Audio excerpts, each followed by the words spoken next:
ದಕ್ಷಿಣ ಕನ್ನಡ ಅವಿಭಜಿತ ಜಿಲ್ಲೆಯ ಸರಳ ಸಜ್ಜನಿಕೆಯ ಸ್ವಾಭಿಮಾನಿ ರಾಜಕಾರಣಿ ಪ್ರತಾಪ್ ಚಂದ್ರ ಶೆಟ್ಟಿ ಅವರು ಆದರೆ ಇವತ್ತು ಜೆಡಿಎಸ್ ಮತ್ತು ಬಿಜೆಪಿಯವರು ಒಳ ಒಪ್ಪಂದದ ಮೂಲಕ ಅವಿಶ್ವಾಸ ಮಂಡಿಸಿ ಪ್ರತಾಪ್ ಚಂದ್ರ ಶೆಟ್ಟಿ ಅವರನ್ನ ಸಭಾಪತಿ ಹುದ್ದೆಯಿಂದ ಕೆಳಗಿಳಿಸಲು ಪ್ರಯತ್ನಿಸ್ತಾ ಇದ್ದಾರೆ ಅಂತ ಮಾಜಿ ಸಚಿವ ಅಭಯ್ ಚಂದ್ರ ಜೈನ್ ಆರೋಪಿಸಿದ್ದಾರೆ।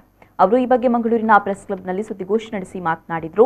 ಜೆಡಿಎಸ್ಗೆ ಸಭಾಪತಿ ಸ್ಥಾನ ಸಿಗಬೇಕು ಎಂಬ ಉದ್ದೇಶದಿಂದ ಜೆಡಿಎಸ್ ಮತ್ತು ಬಿಜೆಪಿಯವರು ಒಳ ಒಪ್ಪಂದದ ಮೂಲಕ ಪ್ರತಾಪ್ ಚಂದ್ರ ಶೆಟ್ಟಿ ಅವರನ್ನ ಹುದ್ದೆಯಿಂದ ಕೆಳಗಿಳಿಸಲು ಪ್ರಯತ್ನಿಸ್ತಾ ಇದ್ದಾರೆ। ಅವಿಭಜಿತ ದಕ್ಷಿಣ ಕನ್ನಡ ಜಿಲ್ಲೆಯ ಹೆಮ್ಮೆಯ ರಾಜಕಾರಣಿ ಅಂದ್ರೆ ಅದು ಪ್ರತಾಪ್ ಚಂದ್ರ ಶೆಟ್ಟಿ ಅವರು। ಇಷ್ಟರವರೆಗೆ ಅವರು ಮಂತ್ರಿಯಾಗಬೇಕು ಅಂತ ಲಾಭಿ ಮಾಡಿದವರಲ್ಲ, ಅತ್ಯಂತ ಶ್ರೇಷ್ಠ ರಾಜಕಾರಣಿಗೆ ಇವತ್ತು ಅಪಮಾನ ಮಾಡುವ ಕೆಲಸ ನಡೀತಾ ಇದೆ। ಪ್ರತಾಪ್ ಚಂದ್ರ ಶೆಟ್ಟಿ ಅವರು ರಾಜೀನಾಮೆ ಕೊಡಲು ಸಿದ್ಧರಾಗಿದ್ದಾರೆ। ಹಿಂದೆ ಕಾಂಗ್ರೆಸ್ ಆಡಳಿತದಲ್ಲಿ ಬಿಜೆಪಿಯ ಡಿಎಚ್ ಶಂಕರಮೂರ್ತಿ ವಿಧಾನ ಪರಿಷತ್ನ ಸಭಾಪತಿಯಾಗಿದ್ರು, ಅವರನ್ನ ಹುದ್ದೆಯಿಂದ ಕೆಳಗಿಳಿಸಲಿಲ್ಲ। ಆದರೆ ಜಾತ್ಯತೀತ ಸಿದ್ಧಾಂತದ ಪಕ್ಷ ಅಂತ ಹೇಳಿಕೊಳ್ತಾ ಇರುವ ಜೆಡಿಎಸ್ ಪಕ್ಷವು ಬಿಜೆಪಿ ಜೊತೆ ಸೇರಿಕೊಂಡು ಪ್ರತಾಪ್ ಚಂದ್ರ ಶೆಟ್ಟಿ ಅವರನ್ನ ಅಧಿಕಾರದಿಂದ ಕೆಳಗಿಳಿಸುವ ತಂತ್ರಗಾರಿಕೆ ಹೆಣೆದಿದೆ ಅಂತ ಹೇಳಿದರು।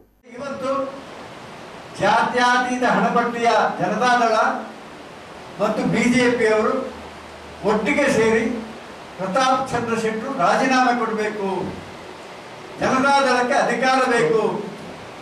ಈ ರಾಜ್ಯದ ಮುಖ್ಯಮಂತ್ರಿ ಯಡಿಯೂರಪ್ಪನವರು ಕೂಡ ಲಿಂಗಾಯತರು, ಹೋರಾಟಿಯವರು ಕೂಡ ಲಿಂಗಾಯತರು, ಅಧಿಕಾರ ಲಿಂಗಾಯತರ ಕೈಗೆ ಬರಬೇಕು ಒಂದು ಚಿಂತನೆಯ ಮುಖಾಂತರ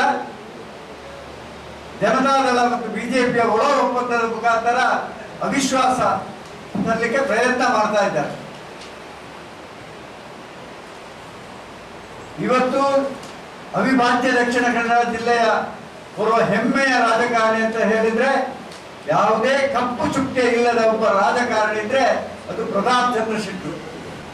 ಇಷ್ಟರವರೆಗೆ ಅವರು ಮಂತ್ರಿ ಆಗ್ಬೇಕು ಅಂತ ಲಾಬಿ ಮಾಡಿದವರಲ್ಲ, ಅತಿ ಪ್ರಭಾವಿ ರಾಜಕಾರಣಿ ಆದರೂ ಕೂಡ ಅವರು ಅವರ ಪಾಡಿಗೆ ಅವರು ಇರುವವರು।